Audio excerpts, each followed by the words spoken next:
Ahí nos quedamos, sí. No entramos a Yetzirah, solo lo medio tocaste nada más. Sí, sí, vamos a entrar desde el principio, pero antes déjenme probar uno de estos panecitos de Uy, nata se los va a antojar que a se ven todos. muy, muy antojables. Siempre hay que probar. Jetsi. Bueno, entonces, tradicionalmente, Yetzirah es el mundo de la formación. Vamos a ver ese tema porque es importante. En principio, nosotros somos, iba a decir esclavos de la forma, pero quizás es una exageración. No es que seamos esclavos, es que estamos completa y absolutamente adheridos a la forma. O sea, sin forma no podemos entender las cosas. Incluso en la propia ciencia siempre se hace un esfuerzo por mostrar las cosas con forma, aunque la forma no sea rigurosamente cierta. Eso ocurrió con el átomo. Pero es que los seres humanos necesitamos la forma para vivir, para movernos, etc. Entonces, Yetzirah es el mundo de la formación. No es el mundo de las formas ya cumplidas, ya hechas. Es el mundo del modelo de las formas, en donde se construyen formas muy complejas en una forma, de una manera que llamamos sintética.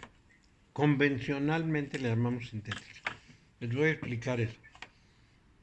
Cuando uno crea algo, si es una verdadera creación, tendría que crearlo desde la nada.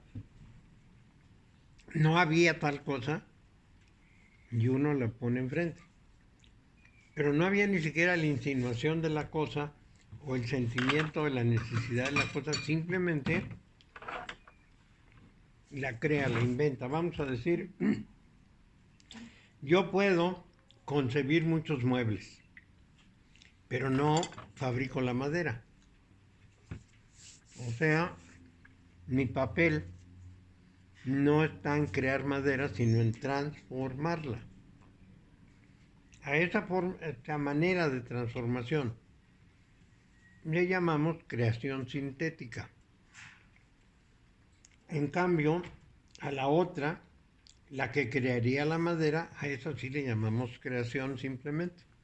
Bueno, entonces Yetzirah va a tener esa facultad de la creación sintética muy desarrollada, porque creamos cosas complejísimas, como los robots, para decir algo, pero creamos algo a partir de algo. Lo que anteriormente hemos visto de la creación sintética, ya lo habíamos comentado, de que se trata de una transformación. Todavía no estamos en ese Yetzirah, en el mundo de las cosas tangibles, porque son, digamos, los modelos de la forma, no son ya las formas físicas. Entonces estamos en un mundo de moldes, en un mundo de paradigmas, de modelos. Es decir, moldes cuando se trata de objetos materiales, pero de paradigmas o de modelos intelectuales cuando estamos hablando de algo que no tiene la característica de ser físico. Esto ayuda muchísimo a entender que estamos atrapados precisamente en un mundo muy interesante, pero vamos, abstracto, completamente abstracto. Entonces Yetzirah es un mundo curioso porque sus contenidos son al mismo tiempo intangibles, pero reales. Es decir, cualquier modelo de lo que nosotros realizamos, pues no es tangible. A lo mejor lo tenemos en la cabeza, pero sí es real, ¿sí? ¿Será esa la razón por la cual el ser humano siempre ha tratado de darle forma a eso que llamamos Dios? ¿O ha tratado de formular una idea, ¿cómo se llama? Darle forma o antropomorfizar a ese Dios. Mira, hoy en la mañana lo estaba viendo, y justamente ese tema, lo que estoy viendo en la Biblia con unas personas, su origen, sus características, etcétera. Entonces, el problema que tenemos en este caso es que queremos describir a la manera humana una cosa que no tiene nada que ver con lo humano. Ese es el problema. ¿Por qué lo vamos a hacer a la manera humana? Porque no tenemos otra.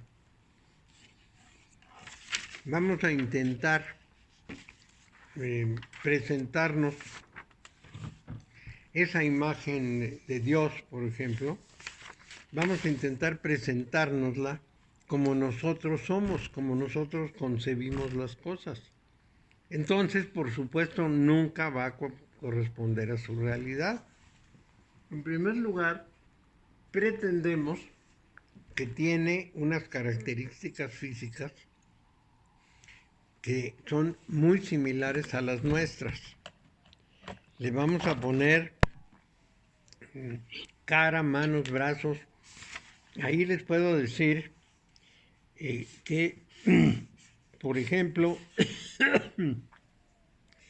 la descripción de esto se la preguntó un amigo a un cura.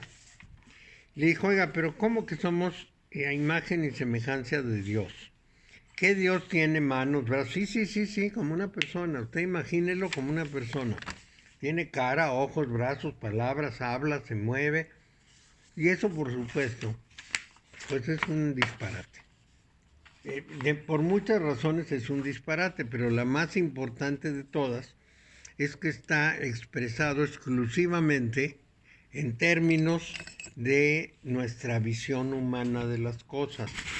El universo es inmenso. Inmenso, es decir, ni siquiera lo conocemos completo. El universo, además de inmenso, es extraño para nuestro, ¿cómo diríamos? Para nuestro deseo de que todas las cosas sean comprensibles y sean semejantes a lo que nosotros conocemos. El universo tiene características que para nosotros realmente no son cognoscibles en algunas de sus partes.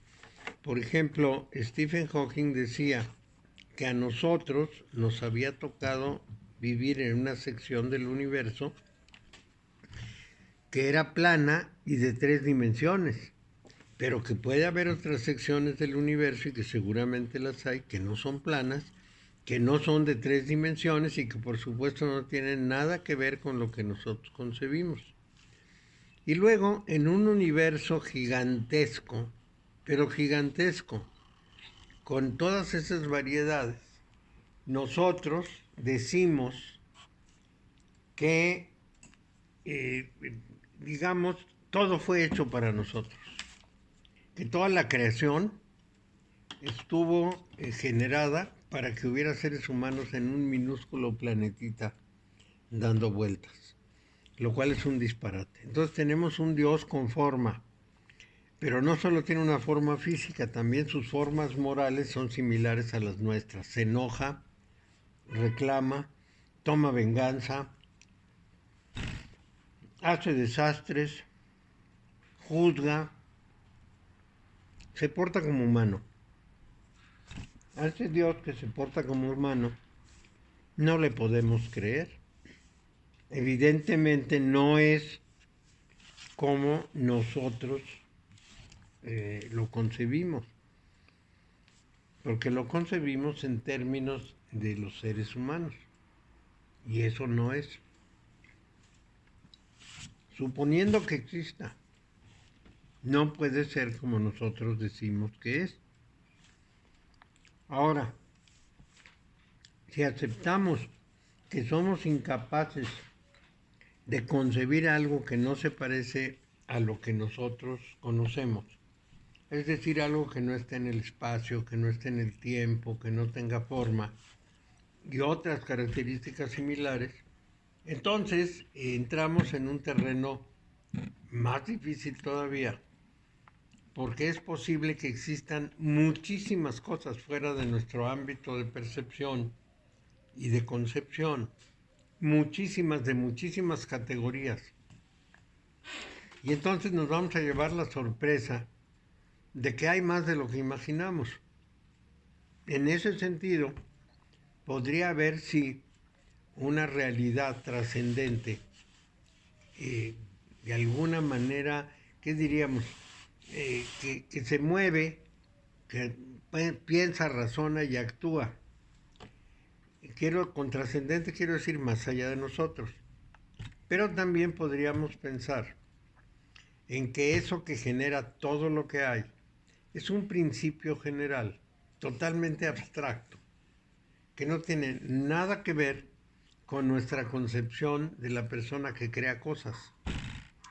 Es completamente ajeno, es un principio general que todo lo permea, en el que todo va a parar, pero que finalmente para nosotros es demasiado abstracto como para declarar que lo conocemos o que podemos entenderlo. Entonces, vamos a decir que los seres humanos nos hemos pasado vanidosos, porque nada más hay que pensar en los teólogos, los que se dedican a la teología y a la teurgia, que tratan de decir cómo es Dios, qué dice, cuáles son sus opiniones, qué quiere, por qué lo quiere, cómo se formó, cómo creció, cómo nació, o dónde está, o qué hace, o todo eso que estudian los teólogos y los teurgos, pues es un disparate. ¿Por qué? Porque lo discuten a partir de la visión netamente humana. Y entonces, evidentemente, están fuera de cacho, están describiendo a un ser humano idealizado, pero no están describiendo a un ser distinto de los humanos, cabalmente distinto, completamente distinto. ¿Por qué? Pues porque no se puede, porque no tenemos ni idea de cómo describir eso. Entonces, bueno, ese es el problema. De tal manera que tenemos que verlo desde varios ángulos. Los judíos, por ejemplo, nos dicen, bueno, los judíos de antes, ya los de ahora ya nos dicen otras cosas, pero los judíos de antes nos decían precisamente que su Dios, el Dios Yahvé, pues está ocupado de ellos, los quiere mucho, los cuida, los protege, es fiel al pacto que hicieron con él, sobre todo que hicieron una alianza con Dios. A través de unas personas como Abraham y como Moisés, a los que ellos les creyeron lo que les decían. Simplemente lo aceptaron. Pero nosotros, en nuestras épocas, la cosa ya la vemos distinta. Les voy a dar un ejemplo de eso. Están en el monte Sinaí, en el pie del monte Sinaí, y se oye un gran trueno, brum, así como si se fuera a estremecer todo el cielo. Y después de oírse ese gran trueno, deciden que es la voz de Dios que está llamando a Moisés. Y Moisés se desprende del grupo y sube al monte Sinaí. Pero en la cumbre del monte Sinaí nadie sabe lo que está pasando más que Moisés. Pasa un tiempo, que no es tiempo corto, pasa bastante tiempo, antes de que él descienda del monte Sinaí con las tablas de la ley. Y el pueblo, con eso quiero decir semanas, y el pueblo desesperado, pues ya ha cambiado de su monoteísmo mosaico y ahora habla del becerro de oro, que es mucho más concreto y mucho más visible. Un becerro de oro es más visible que un trueno. Moisés se enoja muchísimo, rompe las tablas de la ley, regresa por otras, hace todo un ruido y luego declara que él estuvo con Dios, que Dios no se mostró de frente con él, sino que le dijo que se escondiera y que lo podía ver de espaldas. Y al que antes ya Dios, Yahvé le había dicho a Moisés, ve y diles que yo, Yahvé, estoy con ellos en una alianza, etcétera, etcétera. Entonces ya Yahvé ya le había dado su nombre, que es una cosa muy rara en aquella época porque los nombres se suponía que tenían un gran poder. Y Yahvé finalmente actúa. Y la pregunta es, ese gran trueno en el que pensaron que era Yahvé, ¿por qué pensaron que sería Yahvé que estaba llamando a Moisés? Y entonces unos investigadores contemporáneos nos dicen, es que hasta arriba del monte Sinaí hay una superficie de piedra que está quemada como los cohetes que mandan a la luna queman la superficie en donde están colocados, así está quemada esa piedra.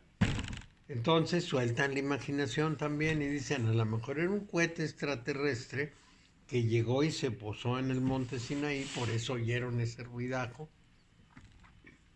Y por supuesto que Moisés vio a los personajes que bajaban del cohete, o a uno cuando menos, y consideró que era como un dios, porque pensemos que Moisés, estamos hablando del año 1200 antes de nuestra era, hace 3200 años. Entonces, pues le dio una serie de reglas y Moisés pues las llevó al pueblo.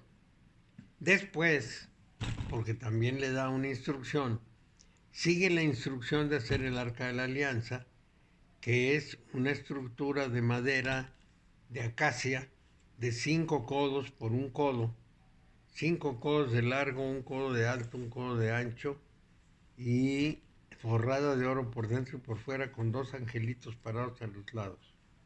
Pero lo más raro de ese relato es que encima del Arca de la Alianza hay una cajita puesta ahí a través de la cual Moisés se comunica con Dios. Eso ya suena muy raro, porque para comunicarse con Dios pues no se necesitan cajitas. Pero si el Arca de la Alianza era una pila y la cajita era un transmisor, pues entonces sí se entiende. Era pues, algo que funcionaba con una pila. Bueno, puede ser y puede no ser, pero finalmente, si no tiene ninguna explicación de seres concretos, pues es una cosa rarísima que un dios le diga a un personaje que haga esa arca de oro por todos lados con la madera de acacia, que le diga que la carguen en unos anillos que nunca van a estar en contacto con las manos humanas, sino solamente a través de los anillos pasan unos palos muy gruesos con los cuales cargan el arca. Y no tiene ninguna otra función, nada más es eso, es una caja de acacia forrada de oro con 2 angelitos ahí parados. Entonces eso como que no tiene ninguna explicación distinta. Bueno, pero estamos hablando del judaísmo y del cristianismo exclusivamente. Vamos a pensar en Oriente. En Oriente ocurre algo contrario. Los orientales, ni los chinos en este caso, ni los indios, cuando menos del tiempo de Buda, van a pensar en una forma de divinidad similar a lo que se piensa en Occidente. Desde luego en China cero. Los chinos todos son ateos, todos. Ahí los dioses son nada más correspondencias con los fenómenos naturales, los que no le hacen mucho caso. En realidad los chinos son básicamente, en aquella época son básicamente ateos. Los indios tienen una gran cantidad de personajes en su tradición religiosa, pero finalmente hablan de una realidad última, incomprensible, inaccesible, impensable, etc. De manera que tampoco le pueden poner corporeidad. Todos los demás, como el dios elefante y como otros así, pues son exactamente lo mismo de otros pueblos que fueron adoptando dioses de todo el mundo. Entonces nos vamos a encontrar pues en una circunstancia muy complicada porque resulta que el ser humano decide en alguna manera que así como pasa con él, que no puede haber una cosa si no la ha creado, sintéticamente, pero la ha creado, entonces tiene que haber alguien que creó todo esto en que nosotros estamos. A fuerza tiene que haber algo que hizo esa creación. Bueno, pero esto es una visión humana. No es una visión científica, no es una visión abstracta, ajena a toda humanidad. Es una manera de ver las cosas como los seres humanos. Entonces van a crear unos dioses que responden al tamaño de la humanidad, no unos dioses más allá de cualquier comprensión y consideración. Unas realidades que no alcanzamos por ningún lado. No, tienen que estar muy aterrizados. Y ese es el punto difícil. Entonces, los seres humanos, porque esa era la pregunta de Luis, le llamamos Dios a lo que se nos pega la gana, como se nos ocurre. Que si el Dios judío, que si el Dios cristiano, que si el Dios de los musulmanes, que si los dioses de los indios, que si el Dios persa, que si el Dios del Medio Oriente, que si... Y así seguimos. Y finalmente, en todos los casos, nos vamos a encontrar esa limitación de los alcances humanos. Es un problema que no hemos resuelto.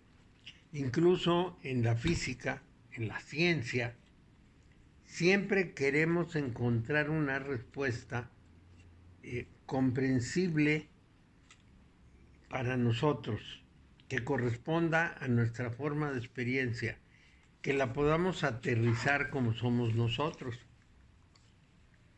Este fue el principal conflicto de los físicos de la mecánica cuántica cuando empezaron a darse cuenta que no podían representar lo que estaban investigando. Pero además no lo podían explicar en términos de nuestra experiencia cotidiana. Y eso les preocupaba mucho. Hay un texto de Heisenberg, el del principio de incertidumbre o de indeterminación, que dice que él y Schrödinger salían del laboratorio platicando lo que habían investigado, lo que habían trabajado, y que él llegaba a su casa a volver el estómago porque no aguantaba la contradicción. No se podía representar lo que era lo que estaba investigando.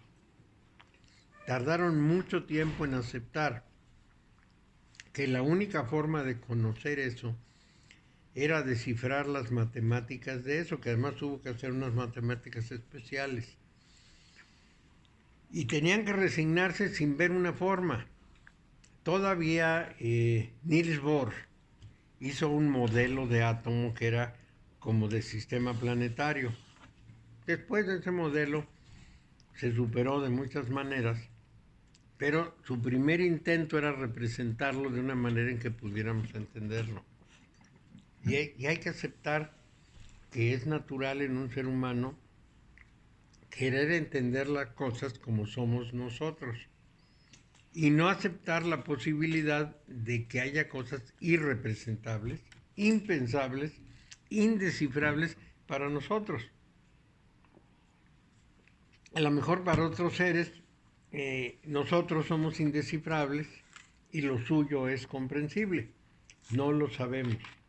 Pero por ahí anda el problema. Entonces sí, nosotros nos representamos a Dios, como preguntaba Luis, pues como se nos ocurre. Entonces casi en cualquier terreno, puede ser en Yetzirah, en Briah, en Atzilut, en Asiá, nosotros vamos a encontrar cómo representarnos a un Dios. Fíjate que la vez pasada que tú la semana pasada tú nos leíste el himno a Atón. Ujú. Yo estaba pensando en esto porque la piedra filosofal es muy parecida y el Tao Te Ching también es parecida. Entonces me parece a mí como que se han plagiado uno con el otro o agarraron la misma información del uno con el otro, pero ellos tratan, los creadores de estos documentos trataron de plasmar en estos documentos ideas universales como el himno Atón.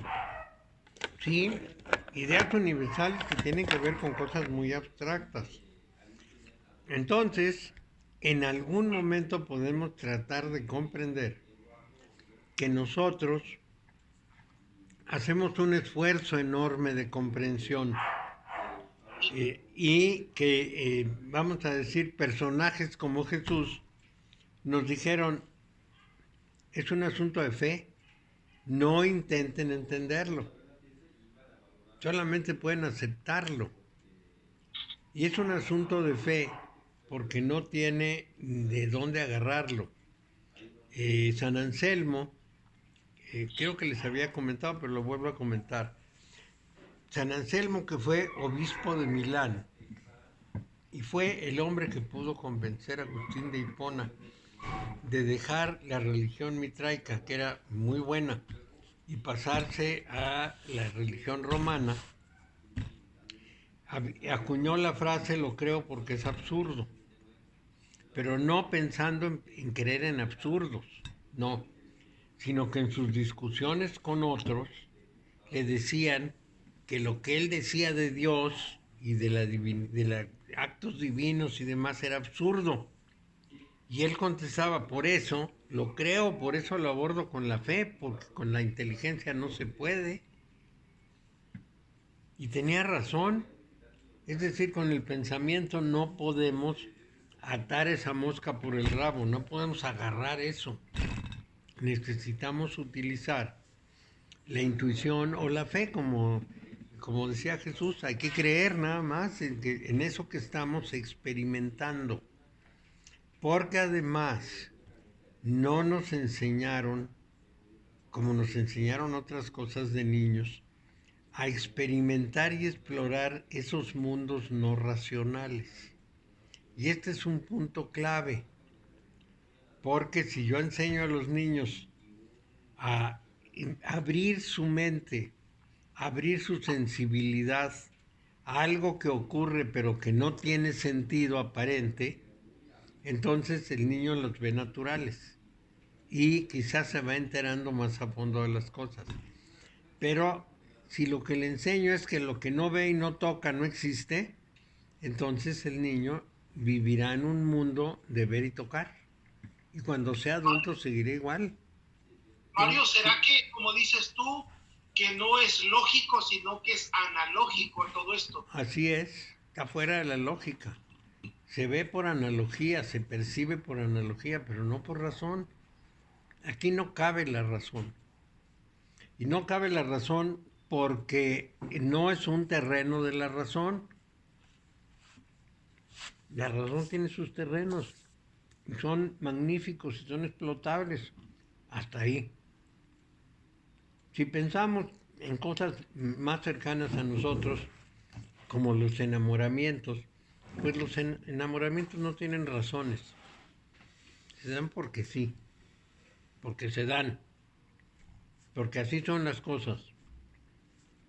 Llega el neurólogo y nos dice, es que de pronto una persona ve a otra y tiene una gran descarga de oxitocina, vasopresina, norepinefrina, noradrenalina y se enamora.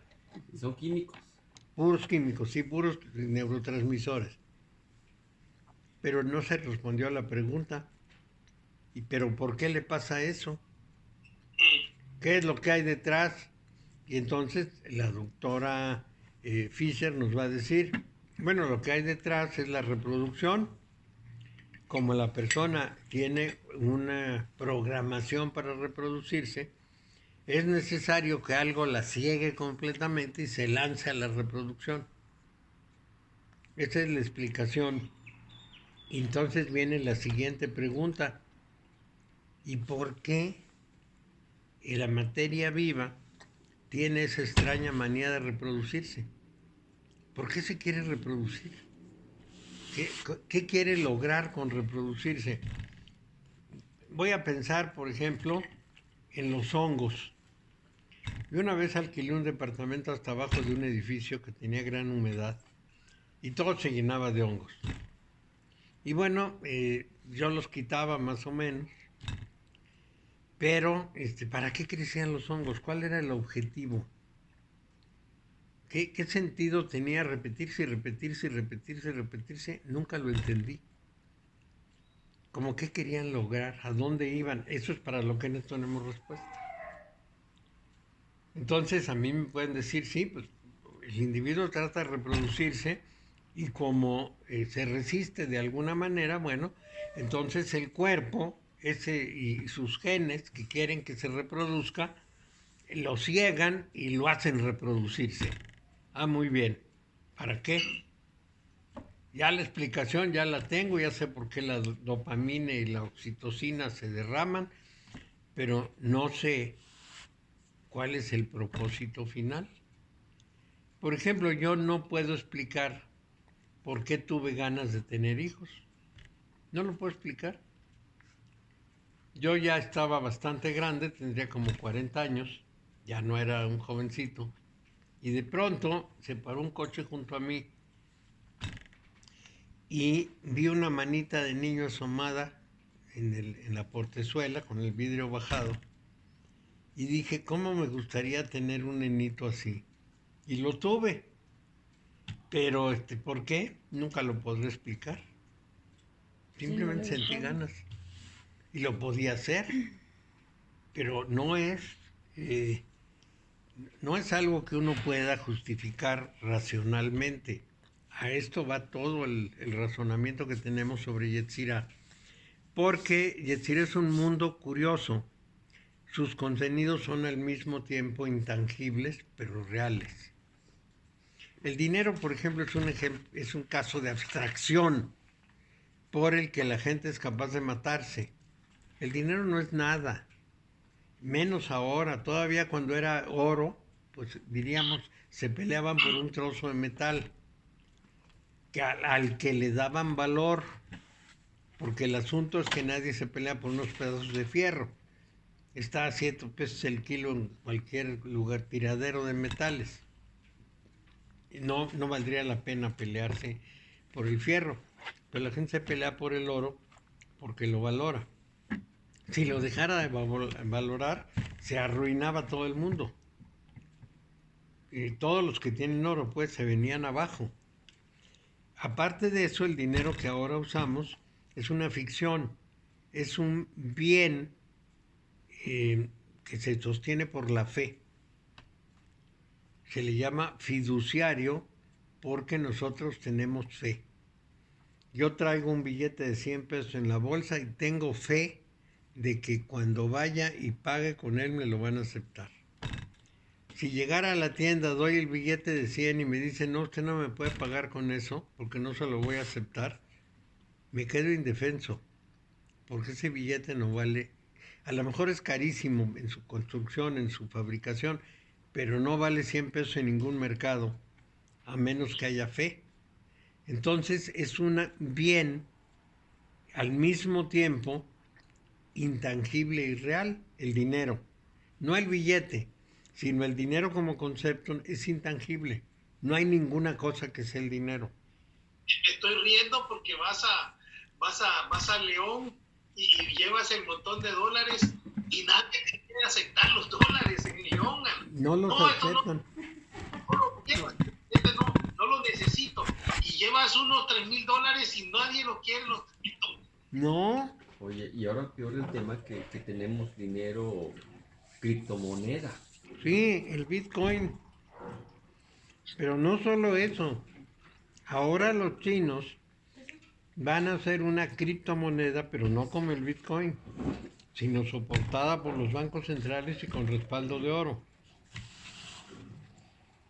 Parece que el anuncio que se supone que hizo ayer Putin estaba dirigido a esto. La idea de acabar con el imperio del dólar. ¿Cuál es esa idea?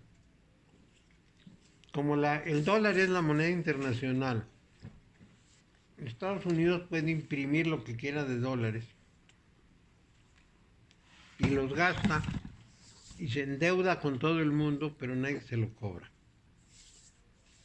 ¿Por qué se endeuda? Bueno, pues porque compra cosas con unos dólares que no tienen respaldo con su riqueza. Es decir, la riqueza de Estados Unidos está muchas veces rebasada por la cantidad de dólares que andan circulando en el mundo, la riqueza real. Pero la moneda internacional es el poder supremo y hace lo que quiere. Entre eso y los SWIFTs, que son las compensaciones internacionales, pues domina el mundo, porque cuando se mete en ese lío financiero y empieza a manipular los SWIFTs, pues hace lo que quiere con la gente, los castiga. Todas esas restricciones y castigos que ejerce Estados Unidos se ejerce por ahí. Y ahora China y Rusia dijeron, se acabó. No solo vamos a lanzar una moneda, sino vamos a hacer los SWIFTs nuestros. Y Estados Unidos ya no podrá poner castigos a nadie. Y Estados Unidos está fúrico, por eso Biden está tratando de hacer la guerra por cualquier lado. Está provoque y provoque la guerra. Nada más que no le hacen caso. Ya Putin declaró, nosotros no vamos a empezar la guerra. Pero si otra potencia inicia la guerra, en 3 horas habrán muerto 86 millones de personas de un lado y de otro. Entonces, Tienen con queso para las tortillas. claro, pues ellos tienen armas hipersónicas. Son brutales, son unas armas de una velocidad poderosísima y son ojivas atómicas que van a contaminar medio mundo. Entonces, en un término de unas 3 horas, habrían descargado una enorme cantidad de ojivas atómicas sobre Estados Unidos que dejarían el país invivible. Y los gringos habrían hecho lo mismo con Rusia. ¿Para qué? Bueno, porque Biden está desesperado. Se le está yendo el poder mundial, su poder de castigar a otros países y ponerles sanciones a través de los SWIFTs. Ya no, se les va a acabar. Se suponía que ayer iba a ser Putin la declaración, dijeron que iba a haber una declaración tremenda. Y estoy seguro que era ayer, a lo mejor es hoy.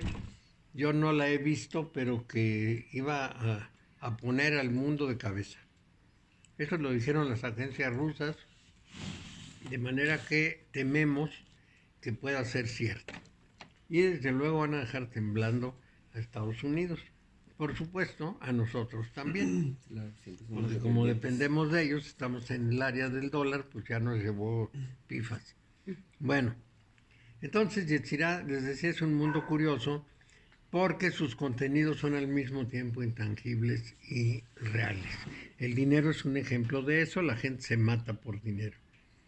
Entonces, hay muchas cosas que son abstractas, que son sintéticas, pero con las que uno no se pelea porque son muy reales.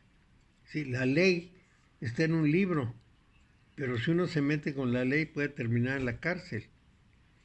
Entonces, esa naturaleza real e intangible también la obtenemos en los objetos matemáticos, por ejemplo, en los programas de computadora. Es el desarrollo de la realidad virtual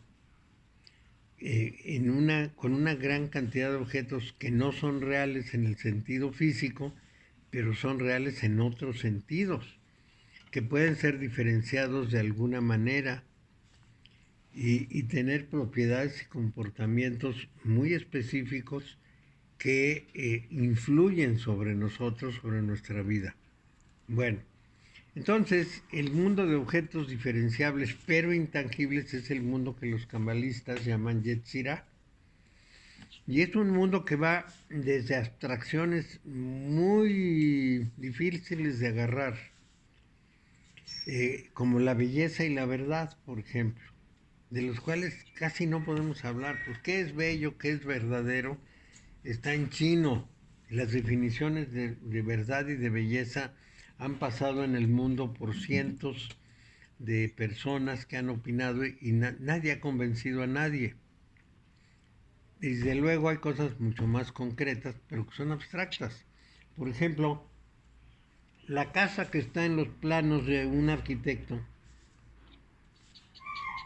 plano es real, la propuesta de construcción es real, pero la casa no la toca uno en el plano. Está expresada, pero no es tangible. Y aunque sea en 3 dimensiones el plano, no es tangible la casa. El plano sí, la maqueta también, pero no la casa. Y sin embargo, pagamos por eso. Entonces, nos vamos a encontrar que en Yetzirah está la totalidad de la cultura humana. Están nuestros mitos, nuestras leyendas, nuestra música, nuestra poesía, la ley, el comportamiento cultural, la literatura, las ciencias, los juegos y todo lo demás que se les ocurra. Todo está en el mundo de Yetzirah, porque no es concreto. Finalmente, Mario Bros está en la computadora, no está en ningún lado y sin embargo las personas gastan, bueno, los niños en general gastan horas jugando con eso. Y ya creo que Mario Bros pasó de moda, pero habrá otros iguales. Exactamente de la misma naturaleza el problema. No tienen sustancia, pero sí constituyen nuestro patrimonio cultural y definen nuestra experiencia como seres humanos. Entonces, es algo parecido a una mente-espacio donde todas las formas, una vez concebidas, pueden ser encontradas, es decir, un espacio donde es posible interactuar con la forma. Yo me meto a ese espacio y hago cambios y transformaciones de algo muy abstracto, pero que va a tener reproducción en lo concreto. Vamos a pensar en los mitos, como ejemplo, que es lo primero que mencioné. Los mitos representan la historia de un pueblo. En general, los pueblos de la antigüedad, en vez de contar una historia larguísima con todos sus detalles, representaban todo en personajes específicos que son los personajes de los mitos. Y esos personajes actúan, hacen cosas, viven, mueren, todo lo que ustedes quieran. Pero 1500 años después, no, 2500 años después de las glorias griegas, seguimos hablando de la relación entre Marte y la guerra, entre Venus y el amor, porque lo que esos mitos representan son cuestiones humanas que se repiten a lo largo de la historia. Y entonces esos mitos, que son las abstracciones muy claramente inciertas, es decir, ahora ninguno de nosotros cree ni en el Olimpo ni en esos dioses, pero sí creemos en lo que hacían. Sí hablamos de Venus como el amor y de Marte como la guerra. Sí pensamos que representan algo y nuestros escritores los mencionan en relación con sus virtudes y sus cualidades. Y entonces igual recurrimos a Marte que a Venus, que a Artemisa, que a Baco, que a Perséfone, a todos. Y seguimos con esa mítica porque es una base cultural nuestra. Entonces, aunque no es un objeto tangible, es un objeto cultural sumamente importante. De manera que nosotros vivimos muy ligados al mundo de Yetzirah. No solo al mundo de Asia, que es el mundo de los objetos materiales, sino al mundo de los modelos, que es Yetzirah. Son los dos mundos en que nos desarrollamos nosotros.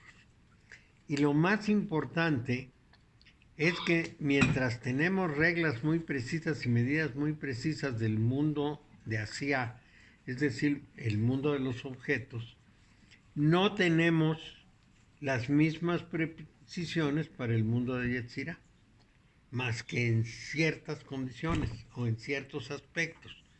Por ejemplo, el plano del arquitecto no puede ser cualquier plano, tiene que ser un plano hecho conforme a unas reglas.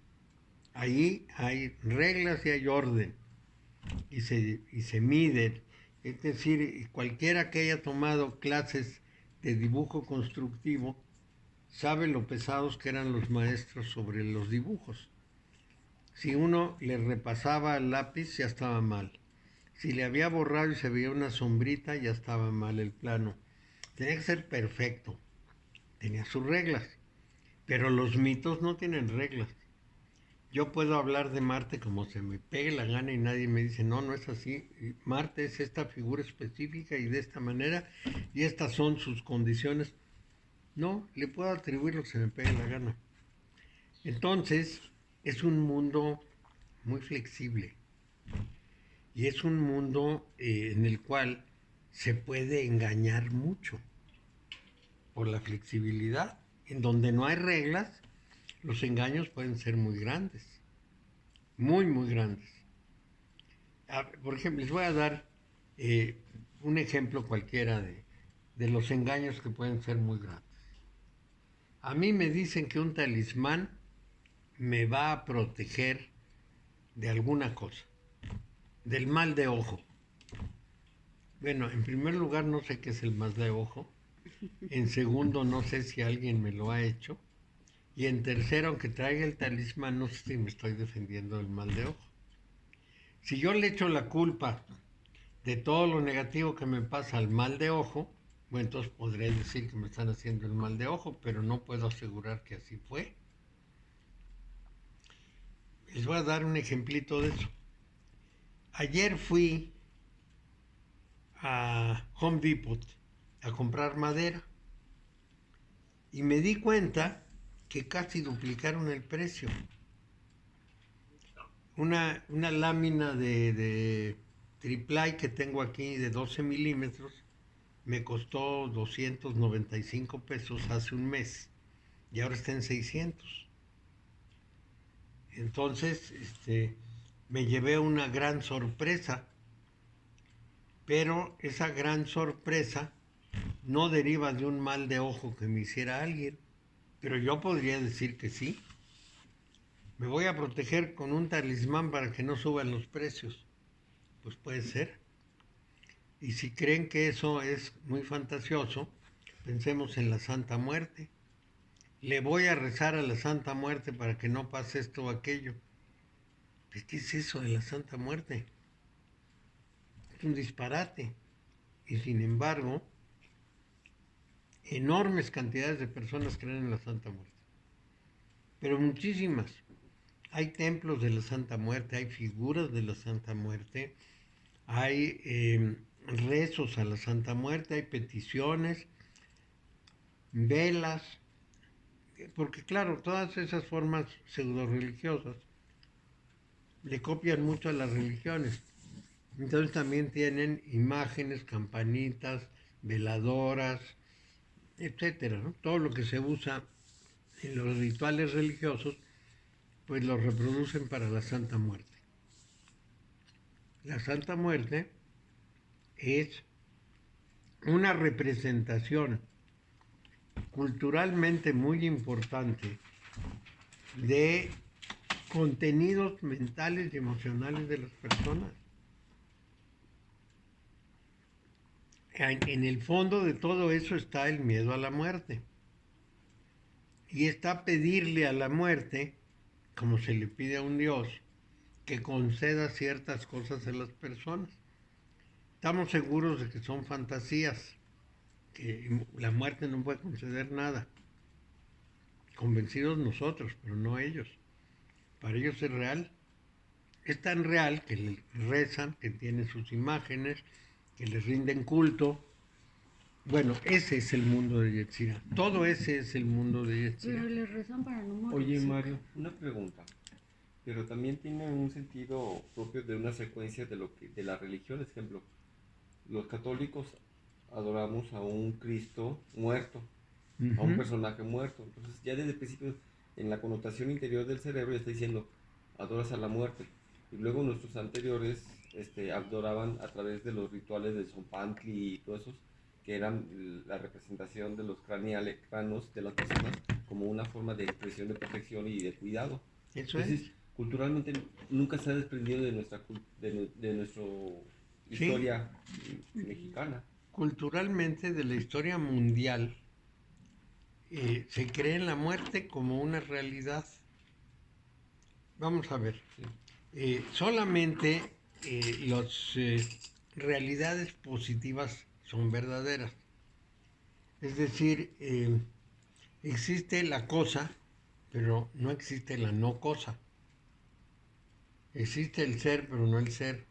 No el no ser, perdón. Entonces, existe la vida. Un día se acaba la vida y eso le llamamos la muerte. Uh-huh. Pero la muerte no es un estado específico. Hay un estado de estar vivo, pero no hay un estado de estar muerto. Entonces, la muerte es un suceso, no es un estado. Y cuando hablamos de la Santa Muerte, le estamos dando la categoría de un estado. Pero eso desde tiempo inmemorial. Hace 5.500 años, 5.300 años, se pensaba que el faraón de Egipto moría. Y al morir se convertía en un dios, si se quiere un dios menor, pero en un dios, se subía en la barca de Ra, que es la del sol, y le daba vueltas a la tierra por arriba y por abajo.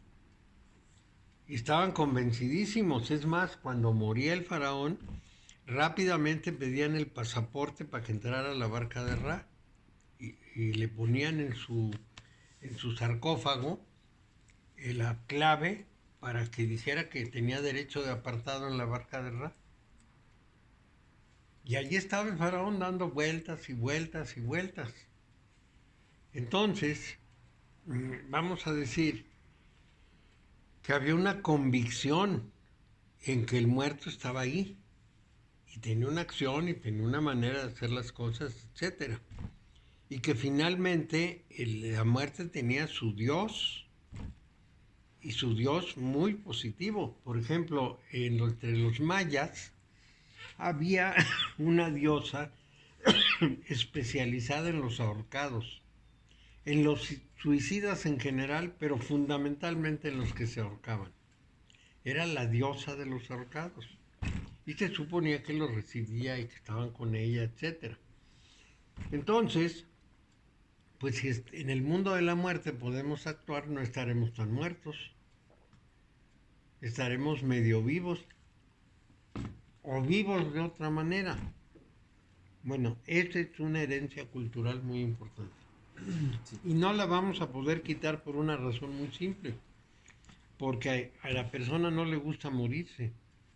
Entonces siente una necesidad de crear otra realidad en la cual seguirá vivo. Aquí el problema no es que no pudiera existir esa otra realidad. El problema es que se muere el cuerpo y se muere el ego. Y esa persona que desea ser permanente se muere con el ego. Lo que queda es otra cosa, que es impersonal y que no le corresponde a la persona. Pero esa parte no le gusta a nadie y por lo tanto no se menciona.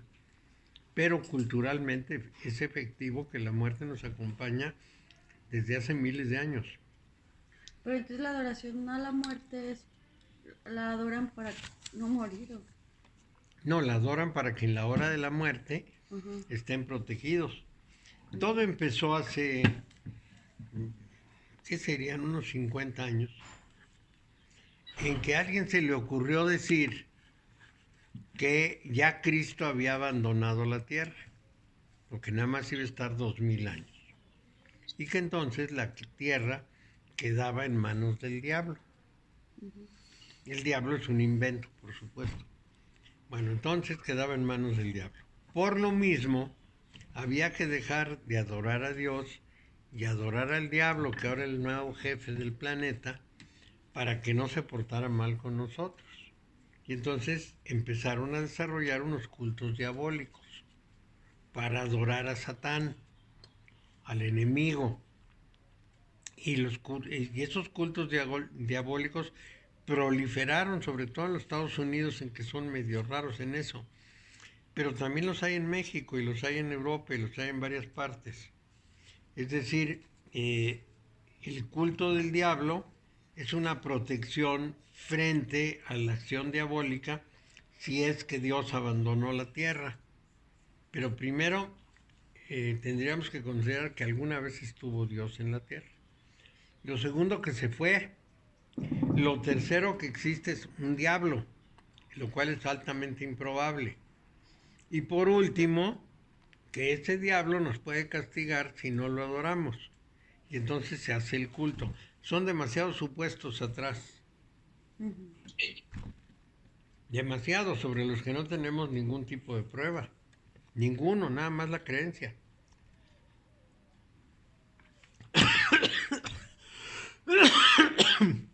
De esta manera, vivimos en Yetzirah. Vivimos en ese mundo cultural y de modelos. Entonces, uno de los puntos más interesantes actuales es darse cuenta que se está haciendo posible unir esa brecha, ese hueco entre el mundo concreto y el mundo de Yetzirah, usando las computadoras, porque el ciberespacio es justamente algo que une las dos partes. Esto no deja de ser muy interesante porque no lo habíamos hecho antes. Le hablaron por teléfono, ¿verdad? Sí. Qué raro esto de que las personas van por la calle hablando solas. Dicen, ¿qué? ¿Con quién habla?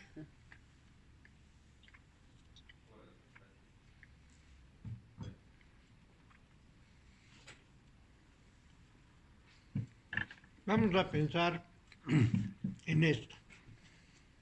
Una persona hace un dibujo en la computadora.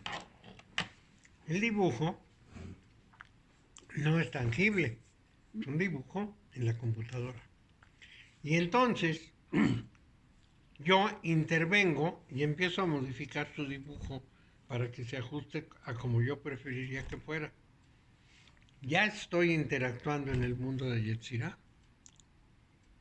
en ese mundo de esa realidad relativa. Es más, pueden actuar otras 100 personas.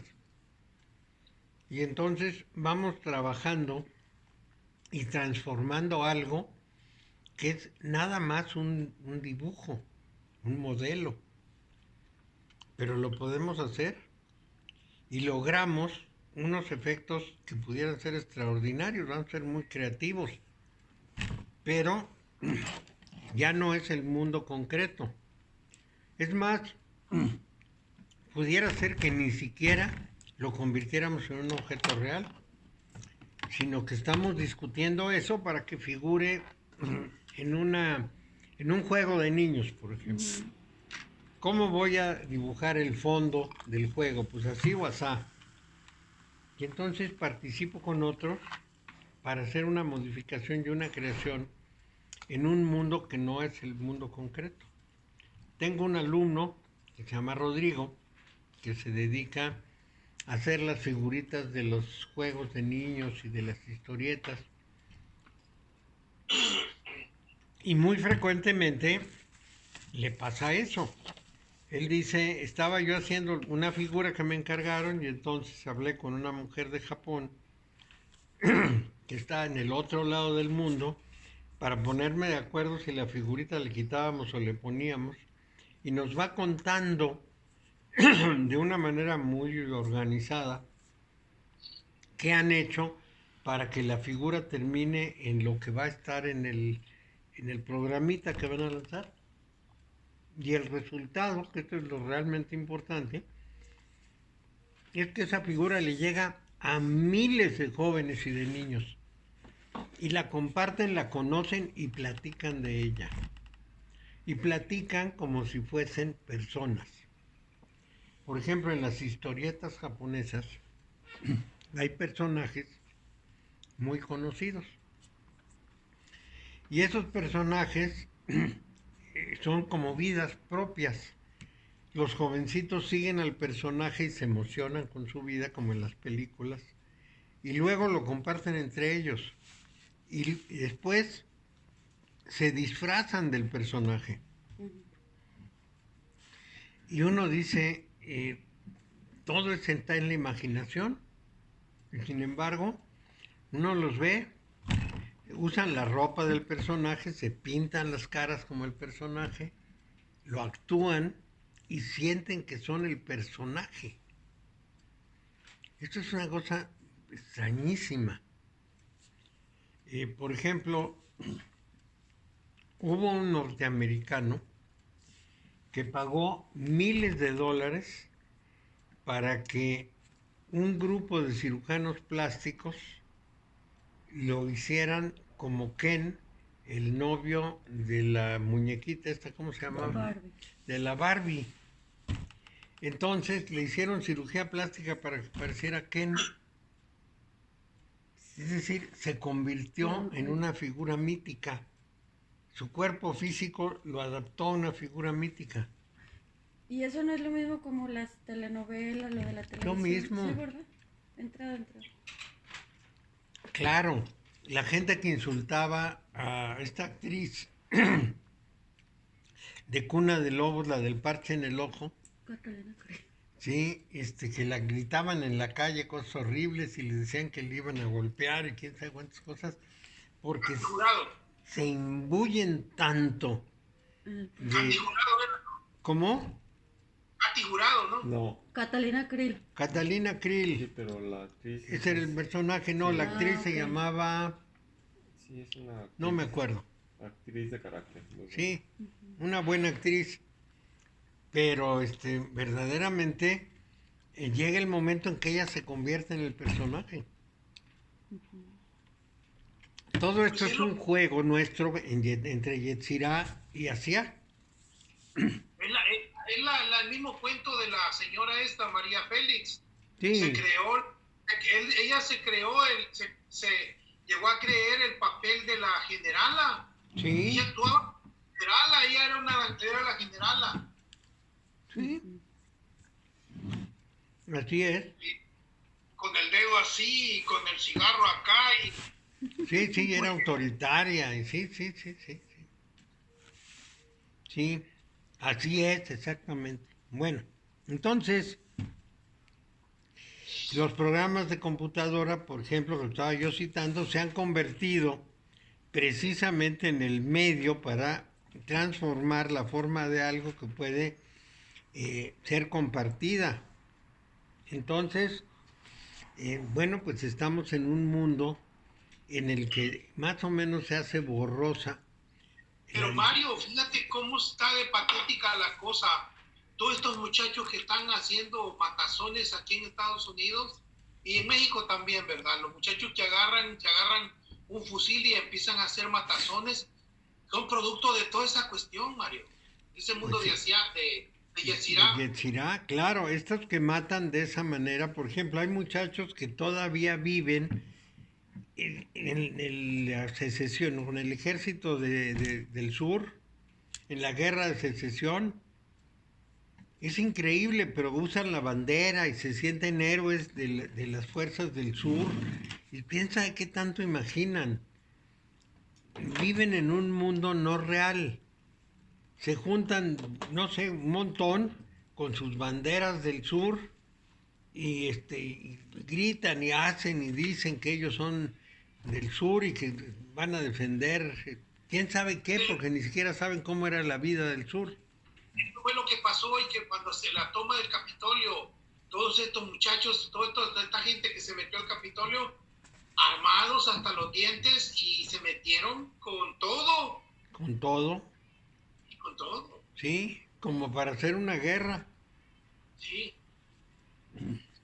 Entonces, ¿qué pudiéramos decir? Es pura imaginación, pero es una imaginación que tiene efecto real, de tal manera que estamos juntando los dos mundos. Bueno, entonces, ahí deberíamos hacer nosotros un llamado a nuestra propia visión y preguntarnos en qué medida nos estamos metiendo en un mundo teórico pensando que es un mundo real. No solo estas personas exageradas, sino incluso las personas que sin exagerar, que creyendo que están en una condición muy normal, sueñan, sueñan cosas que no son propiamente reales, sino míticas. La persona que supone que si se compra un supercoche, su figura cambia, como si fuese otra persona porque el supercoche le da esa condición. No se da cuenta que él es el mismo metido en un coche caro, eso es todo. Pero no se da cuenta y vive su fantasía y la propaganda lo dice así. Vive la aventura del coche fulanito. ¿Cuál aventura? Te subes al coche y vas al supermercado, eso no es una aventura. Y ve la maravilla del el departamento de no sé dónde, donde se desarrollan quién sabe qué pasiones. No se desarrollan ninguna pasiones. Llegan con los niños y hay que lavar pañales. Sí, es un disparate. Pero, de todas maneras, se vive y se vive intensamente.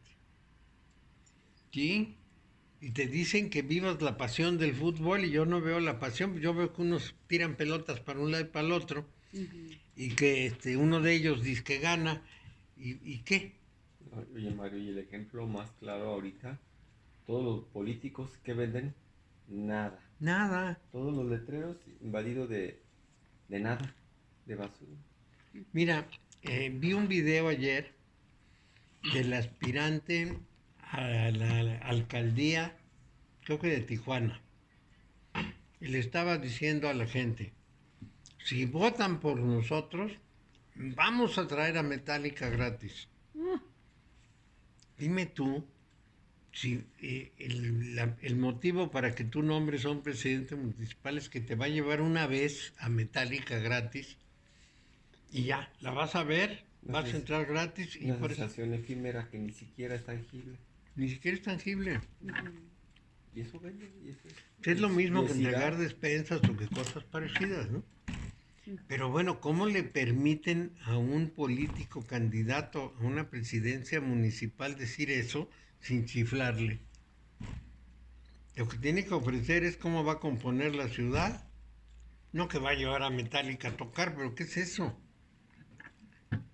Pero bueno, la gente lo recibe. Igual están Le gritaron con entusiasmo. en el mundo del imaginativo. De la todos, fantasía. Todos, Sí. todos, Pensando en lo que va. todos.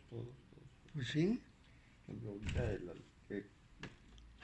que es candidato a presidente municipal aquí en León, Sheffield, Sheffield. pasión, renovemos la pasión. ¿Qué te dice? ¿Qué es eso? Nada. No sé. Renovemos la pasión. ¿Será la pasión de que la chica con la que se casó y hizo el puente del amor?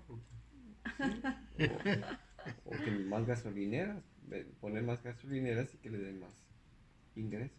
Renovemos la pasión. ¿Qué es eso? Nada, no dicen nada. Están huecos todos. Sí. Pero sí. ese mundo de diversidad, de que quieren que nosotros imaginemos una forma sobre algo que no existe, sobre algo Claro. imaginativo. Y jugamos con eso. Sí. No, es sorprendente. Yo tenía una alumna, porque ya no asiste a los cursos, que está en este momento intentando ser la diputada, la candidata del Partido Verde al 5º Distrito de León, diputada federal. Y se hace la ilusión de que va a ganar. de que sí tiene posibilidades, no tiene ningunas. El Partido Verde pues le dan sus compensaciones por cooperar, pero generalmente le distribuyen personas que ya tienen mucho arraigo ahí. Y otros partidos lo que han hecho es jalarse unas figuras de risa, al artistilla, al torero, al futbolista, a Miss México, esa que despreció a todo el mundo, que porque ella sí es exquisita. Gobernadora, Sí, candidata a gobernadora por Baja California por Baja Norte. California, sí. Entonces dice uno, no puede ser. Y entonces, ¿cómo trabajamos con todo esto? Viviéndola, haciendo la realidad del día. Sabiendo que Yetzirah es el modelo de la forma y no la forma real. Entonces, siempre Yetzirah tiene que trabajarse como modelo, no como realidad. Por eso, los hombres verdaderamente ricos no tienen dinero, tienen propiedades, porque las propiedades son reales.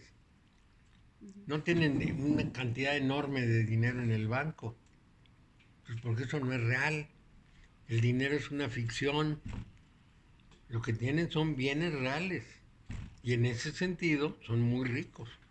Obviamente que si les pedimos dinero, como le pasó a Ancira, pues no tiene 200 millones en la mano.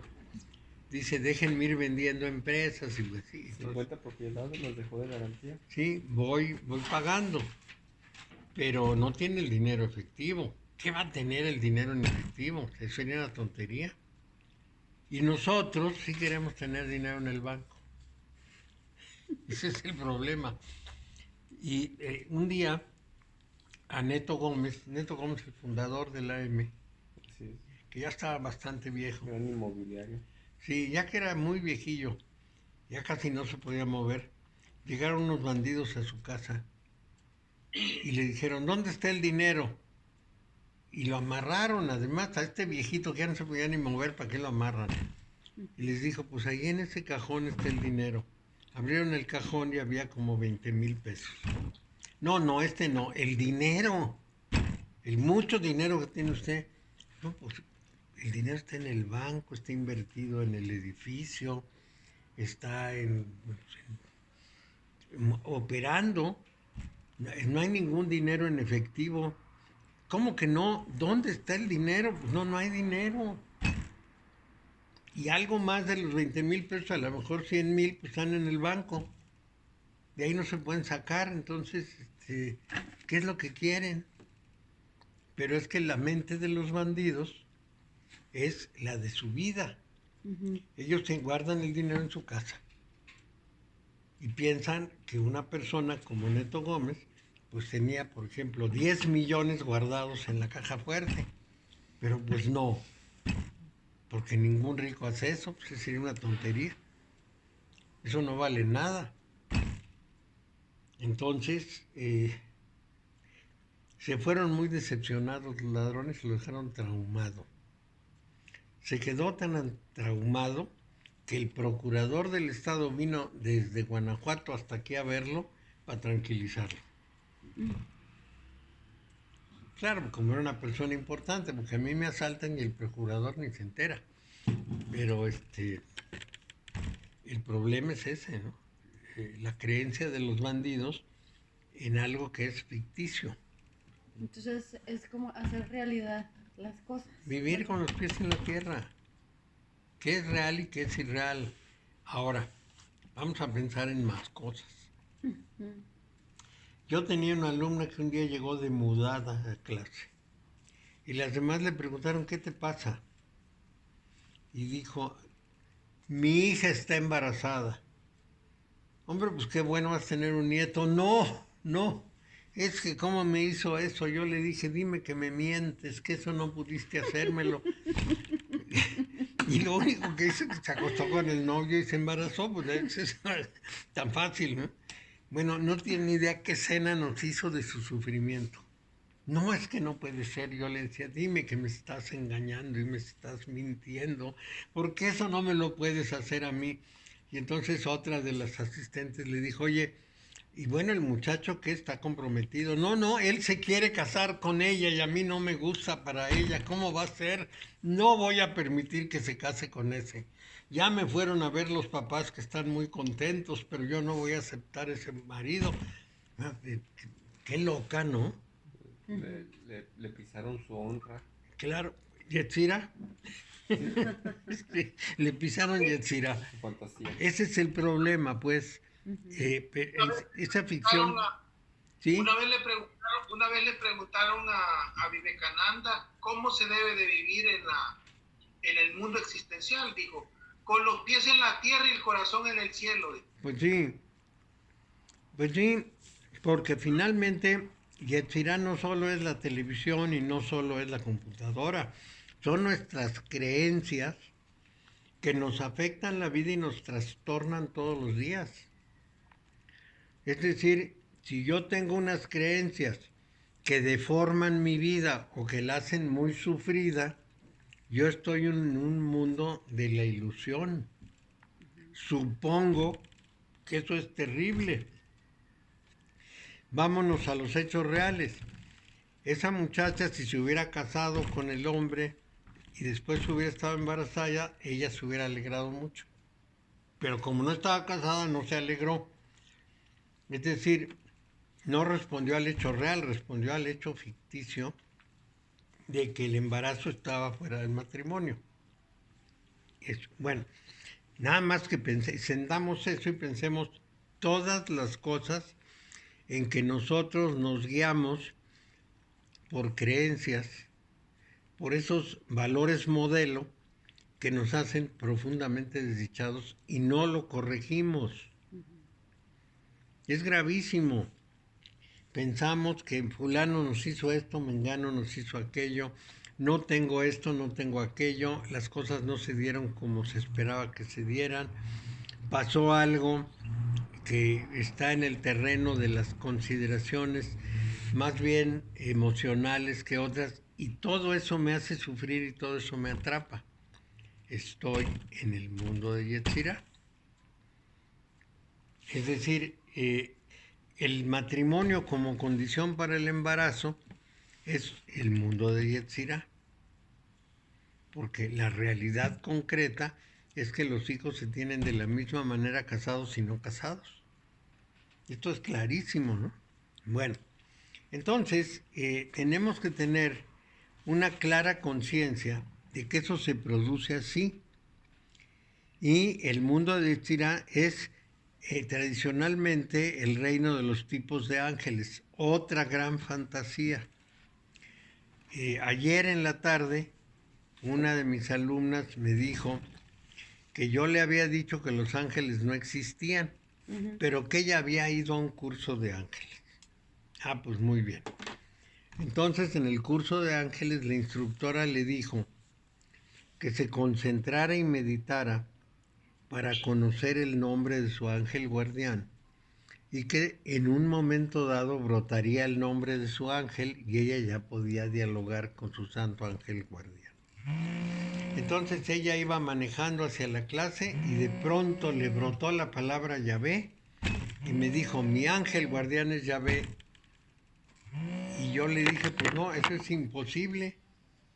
Perdón un segundo, bueno, sí. Sí. Ah, muy bien.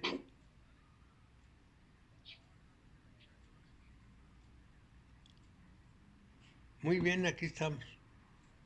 Ándale, hasta luego. Entonces, ¿de qué le estaba hablando? Que le dijo el nombre del ángel. Ah, El ángel Yahvé. que el ángel era Yahvé y le dije, no puede ser, Yahvé es el Dios Supremo. Ese no es ningún ángel guardián. Pues a mí me dijo Yahvé y ese es el nombre de mi ángel. Sí. Bueno, está bien. Pero estamos en ese mundo. Y nada más es darnos cuenta y tratar de diferenciar muy bien uno del otro. ¿En qué momento estoy en los modelos y en qué momento estoy en los hechos? Y no confundir uno con el otro y no depender de los modelos, sino de los hechos reales. Ahí les voy a describir lo que le pasó a un amigo mío. Él era dueño de una fábrica de zapatos, pero en fin del siglo pasado, pues estaba muy comprometido con un banco y entonces resulta que no pudo pagar y el banco, que era el Santander, le dijo, pues mire, le vamos a tener que recoger la fábrica. Pues, sí, porque él dice, no hay que preocuparse hasta que pasan las cosas, porque preocuparse con el supuesto de que van a pasar. De manera que cuando llegaron dijo, pues sí, cómo no, aquí están las llaves. No, pero antes tenemos que hacer una auditoría. ¿Y qué van a hacer en la auditoría? Vamos a registrar absolutamente todo lo que hay aquí. Y él les dijo, ¿quieren que les encarguemos unas camas, cena? No, no, no, no. Nosotros vamos a trabajar y no nos podemos ir hasta que no acabemos la auditoría. Bueno, pásenle. Y entonces lo primero que pasó es que le dijeron, pero no sabemos qué son estas máquinas. Entonces les asignó a una persona para que les explicara, ¿no? Esto es una máquina tal, esto es una máquina cual, esto es esto. Se llegan a los moldes y les dicen, ¿y cuántos moldes de zapatos tienen? 10,000. Es que los tenemos que anotar uno por uno, pues se van a pasar 6 meses, ¿verdad? Pues imagínense, 10,000 moldes de zapato, molde para tal estilo de tal número, para el mismo pero de tal otro número. Bueno, y después de eso, pues les entregó la llave y se fue. Muy tranquilo a su casa, porque es un hombre muy tranquilo. Pasó un mes, pasaron 2, pasaron 3 y lo llamaron. Oiga, le dijeron, fíjese que su fábrica no vale nada. Entonces le vamos a devolver las llaves y por favor siga produciendo y ahí nos va pagando poco a Qué poco. impresionante. Esto es el mundo de lo irreal. Él muy sereno diciendo, bueno, pues ya tengo que entregar la fábrica, yo la comprometí, ahí va. Y diciéndoles, bueno, pues que cómo los ayudo a hacer. No, no, nosotros podemos, irreal. Y creyeron que se apropiaban de algo que tenía valor, pues no tenía valor. El valor era estar produciendo zapatos. Pero como que el banco no lo comprendía, porque está en el mundo financiero, no está en el mundo real. Cuando comentas, otra vez hacías la referencia de que cuando dices, tú que tienes, tengo una empresa, pero ¿qué es la empresa? ¿Qué es la empresa? Sí. Eres tú, eres la gente, son los bienes, el edificio, ¿qué es la empresa? Sí, la empresa es una ficción. Es una idea. Sí, sí. Es una idea, es Yetzirah. El edificio es real, la gente que trabaja es real, pero la idea de empresa es solamente una idea. Es una ficción en la que nosotros creemos y creemos que es real y que existe, pero es tan existente que se puede disolver de un día para el otro. Entonces, pues es una existencia muy rara, porque simplemente desaparece. Entonces, somos muy dados a vivir en ficciones. Una nación también es una ficción. Dicen que es la combinación de gobierno, territorio y pueblo. Pero eso es una manera de ver las cosas. En realidad, una nación es una declaración de que cierto territorio con las personas que están adentro van a tener un nombre y se van a constituir como una organización independiente. Pero es una decisión abstracta. Entonces tenemos que aprender a vivir en las abstracciones recordando que son abstracciones, que es muy importante. Esto es distinto de Asiá, que es el mundo de la ejecución, es el mundo material, es el mundo de los hechos. Entonces, Asiá es el lugar donde las formas se vuelven reales. Y la cualidad esencial de ese mundo práctico es que nos permite hacer cosas con estabilidad. Porque la estabilidad de ese mundo es el que hace que asentemos en él. Si fuera variable, si yo mañana dejo estas sillas aquí alrededor de la mesa y mañana en vez de unas sillas me encuentro unos puerquitos, Entonces viviría todo el tiempo amarrando las sillas por si las dudas, diciendo, no, pues mañana quién sabe qué será. Lo que me garantiza mi vida en el mundo es su estabilidad. Es decir, el mundo material tiene propiedades estables y se comporta de una manera predecible. En cambio, el mundo de Yetzirah no tiene realidades estables, las puedo cambiar nada más en un vuelo de imaginación. Esa es una diferencia importante. Nuestras ciencias son resultado de esa estabilidad. Cuando yo digo el ácido clorhídrico tiene estas propiedades, pues las tiene y las va a seguir teniendo. Entonces es estable mi conocimiento. Y cuando digo aquí planté un edificio, aquí están los ladrillos, es estable a menos que lo derrumbe, pero ahí está. Y eso es muy importante. Entonces, nuestras ciencias son consecuencias de que el mundo es estable. Nuestra tecnología es producto de nuestro conocimiento científico que se basa en un mundo estable. Y esto es muy importante. Y puede hacer gran cantidad de artefactos muy complejos y esos artefactos son estables también. Ahí están. Solamente mi decisión de hacer cambios físicos hace cambios en eso. Entonces, si hubiera un mundo inestable, donde yo dejo aquí estos dos panes y mañana aparecen, qué sé yo, un teléfono celular, pues no podría vivir en ese mundo, me volvería loco. Sería como el mundo de Alicia en el País de las Maravillas. Más bien como el mundo del País de las Maravillas. Bueno, entonces, esto es muy importante. No debe ser impredecible, sino predecible, y lo voy a compartir con otros, y finalmente voy a vivir en ese mundo de una manera conocida, vamos a decirlo así, o reconocida. ¿Qué es lo que nos ha pasado últimamente? Que nos han mostrado que ciertas cosas que parecían muy estables no eran tan estables.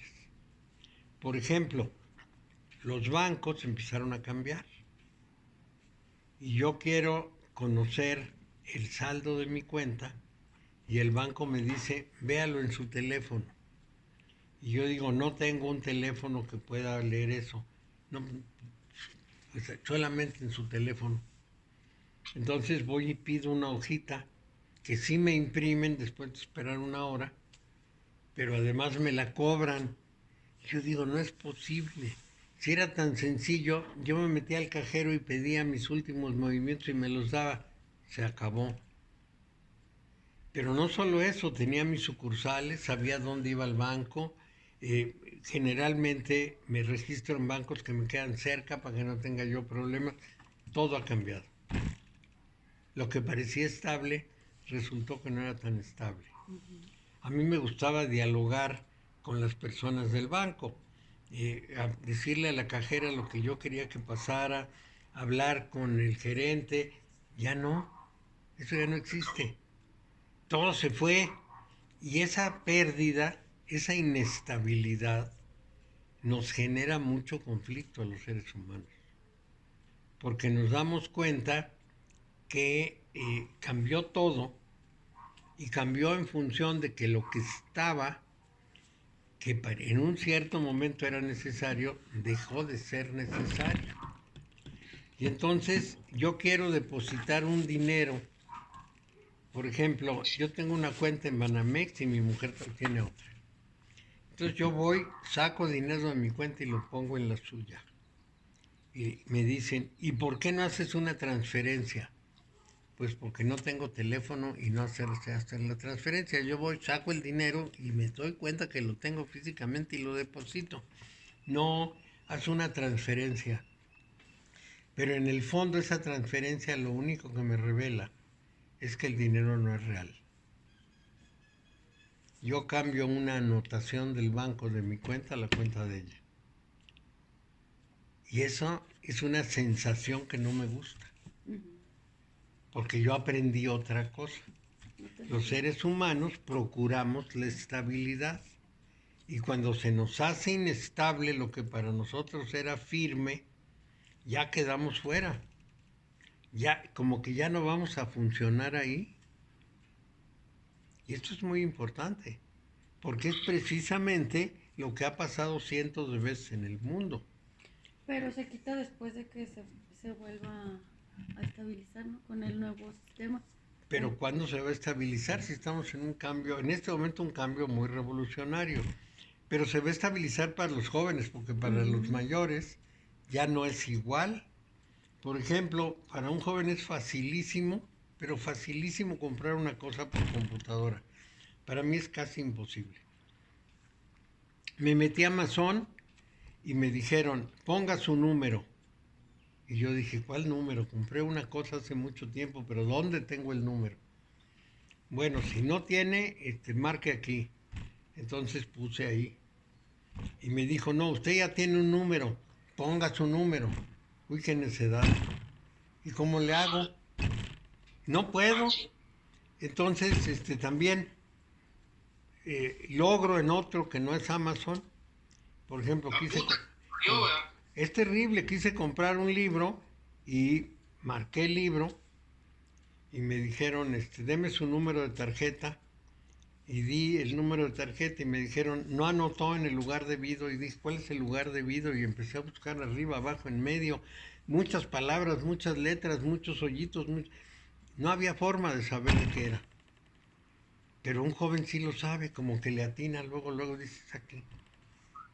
Bueno, eso es la búsqueda de estabilidad y es la rigidez de un estilo social que se está acabando y que no puede seguir vivo.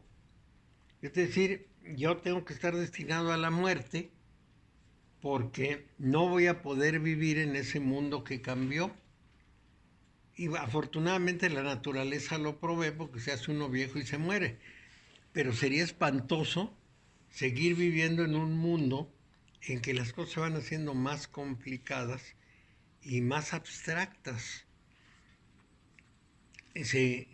Por ejemplo, casi todo lo que hacemos va a empezar a trabajarse de una manera a la que no estamos acostumbrados. Vamos a pensar en lo siguiente. Ya tienen unos chips chiquititos que le ponen a uno en la cabeza y hacen una traducción de su pensamiento a sistema binario para que manejen las máquinas. Y desde luego la máquina le manda a uno una instrucción en sistema binario y el aparatito traduce a pensamiento. Imagínense lo que eso significa. Como una terrible intromisión, ¿no? Pero no solo eso. Después de que inventaron el chip, ya inventaron una forma de hacerlo sin chip. Entonces uno se queda como muy confundido de cómo va a vivir cuando estaba acostumbrado a otra metodología. Y los jóvenes están entusiasmadísimos aunque les pongan el chip en la cabeza para empezar a dar instrucciones a todos los aparatos que los rodean. Es otro mundo. Es otro mundo. Uno está acostumbrado a ciertas cosas. Y yo estaba acostumbrado a firmar un cheque y entregarlo. Ya no.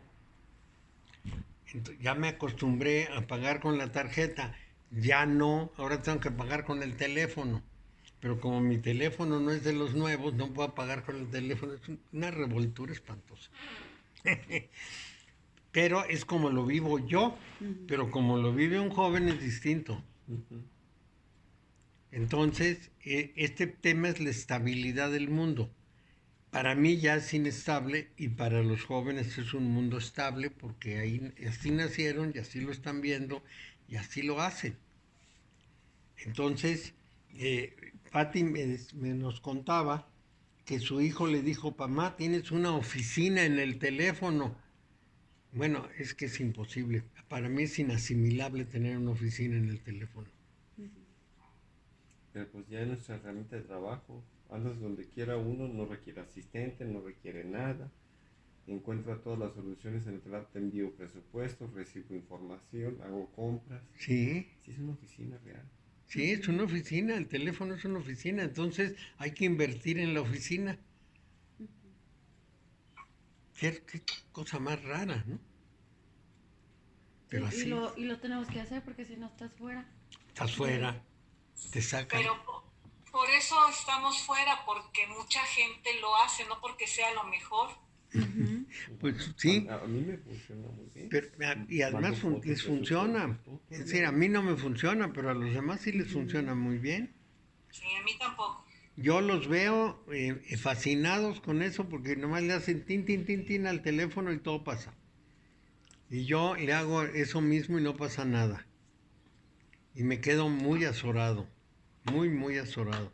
Luego se descompone el condenado teléfono y toda tu información se desaparece. Sí. Es impresionante, Lo roban. ¿sí? Y entonces, bueno, hay que capturar esa información, quién sabe dónde. Ahora, por ejemplo, mi teléfono ya no puedo leer los mensajes porque ya no me deja leerlos. Entonces veo que dicen algo los mensajes y me produce la inquietud. Por ejemplo, el Santander me dice, ya llegó usted. ¿Cómo? A ver, que ahorita les digo qué dice. Santander te informa que llegaste y no me dice más. ¿Llegué a qué? Sí. Entonces tengo que ir a Santander y hablo con el subgerente después de esperar una hora y le digo, oiga, aquí me dice este recado. Ah, pero yo no lo puedo ver, nada más lo puede ver usted en su teléfono. ¿A qué llegué? Ah, la puta que lo parió. Pero es que todo es así. Es una cosa absolutamente increíble. Increíble. Sí. Acabo de ir, justamente fui al banco a reclamar porque quise comprar una computadora para mi hija. Costaba Sí. 13,000 pesos. Mandé mi tarjeta y resulta que me dijo que no tenía yo saldo. Y dije, no puede ser, si yo tenía limpia mi cuenta de crédito. Y desde que lo fundé me dijeron que tenía 15,000 pesos en esa tarjeta. Y ahí voy. Y le digo, oiga, pero es que no alcanzó. Y él me decía, no, es que tiene usted 10,000 pesos. No, yo pagué todo. No tiene más que 10,000 pesos. Y le dije, pues yo tenía 15, pero ya por su edad se los cortaron. No. Bueno, ¿qué puede hacer uno? Está completamente indefenso. Es terrible. Aprender. Sí, hay que aprender. Hay que reaprender todo. Sí, no es fácil. Bueno, me despido de ustedes porque ya les tomé mucho tiempo. Bueno, Mario, entonces nos vemos mañana si hay chance. Sí, Entonces nos quedamos en Yesirat. nos quedamos. Gracias, Mario. No, ya vamos a entrar hacia. Así. Terminamos, Yetzirah. Que les vaya muy bien. Hasta Gracias, luego. igualmente. Adiós a todos. Adiós. Gracias. Gracias. Y entonces lo que vieron fue que Atzilut Sí, y Bria. sí. Sí. Estamos a 22, es 29 la clase, ¿verdad?